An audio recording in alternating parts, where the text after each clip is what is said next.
Hey guys, నమస్తే అందరికీ, welcome back. అసలు తిట్టుకోకండి, వీడియో పోస్ట్ చేయడం చాలా లేట్ అయింది. లాంగ్ వీడియోలో అయితే చెప్పేసిన, సో కొంచెం అడ్జస్ట్ అవ్వాలి. దేవుడి వీడియో కదా, సో పోస్ట్ చేయడమే మంచిదని లేట్ అయినా పోస్ట్ చేస్తున్నా. మాకైతే ఫస్ట్ డే పూజారే దొరకలేదు.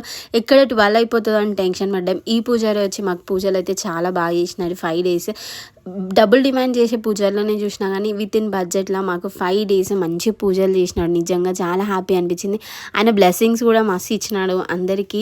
వీళ్ళకి చేయాలి, వాళ్ళకి చేయాలి, వీళ్ళు డబ్బులు వేస్తున్నారు అనకుండా అందరినీ ఈక్వల్గా ట్రీట్ చేసి మాకైతే నిజంగా హ్యాపీ అనిపించింది. సో 5 daysకి మేము అన్నదాన కార్యక్రమం చేసేసుకొని 5 daysకి నిమజ్జనం అయితే చేసేసినాం. షామీర్పేట్ లేక్, నేను ఇక్కడ నిమజ్జనంకి అయితే ఫస్ట్ టైం వచ్చిన, కొత్త ఏరియా కదా, సో పిల్లలు కూడా ఎక్సైటెడ్ ఉన్నారు. షామీర్పేట లాంగ్ వద్దు అని అంటే కూడా నైట్ అయితే ఇట్లా వచ్చిన. నిజంగా అందరూ ప్రతి ఒక్కరు చాలా కష్టపడ్డారు. నిజంగా అంటే హ్యాపీగా అయిపోయింది మా నిమజ్జనం. నా వీడియో నచ్చితే ఒక లైక్ వేసుకోండి.